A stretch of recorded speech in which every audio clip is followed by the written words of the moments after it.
Hello beauties! Nag-order nga pala ako sa Shein itong lip gloss na mayroong glitters.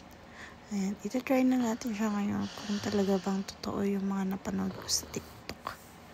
So, ayan siya, yung palette niya. Ang in-order ko nga pala ay color red, of course. Ayan, red carpet. So, open na natin siya. And, ayan yung laman. Ayan, red carpet. And, ito yung glitters, color red. So, first, yung lip liner. Ayan. Hindi ako normally nag-a-apply nito. So, ewan ko ba kung tama yung ginagawa ko. So, ayan. And then, next is itong glue. Ayan. Kunin natin yung glue. And, ilagay natin dun sa ating lips. Ay, medyo kakaiba yung amoy niya. Pero, sige, lagay na natin to try it. Hindi ko talaga gusto yung amoy niya. May glue na, medyo sticky nga siya. So, kapag lagay nyo yan, ganyan na magiging itsura niya.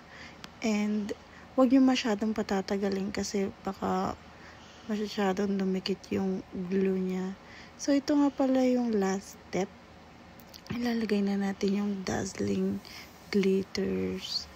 Parang ano siya, yung makeup powder na red na merong na hinaluan ng glitters. Ganun. So, ayan na nga. Ito na yung kanyang final touch. Okay naman siya. Teka, patayin ko yung ilaw. Hindi masyadong makita yung glitters. Teka, hindi ako mapakali. Pero all in all, gusto ko siya. So, ayan. Pinatay ko para dark at para makita nyo yung kanyang dazzling glitters. Sa observation ko, mukha namang pang matagalan din siya kasi gagawa ng glue. So, kung gusto nyo mag-order niyan sa Shein, ayan siya, She Glam Lip Glitter Kit. May 3 color siya.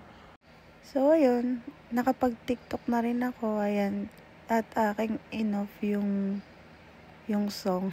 Mamaya baka mapalo. Pa nga, namomonetize ba mapalo agad. So, ayan, of course, filter na yan ng TikTok. O, diba? Ang ganda. Napa-TikTok talaga ako sa ganda ng lipstick.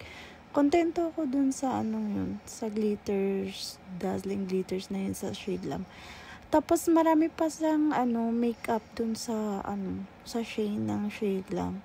Marami nagsasabi na hindi daw magandang mag-order dun ng mga makeup or something. Pero, dahil trending itong lipstick na to, so talagang nag-order ako. Mura lang yan siya. Ay, nasa 4 something lang. Wala pang 5 euros. Tapos, ayan. Diba? Ang ganda.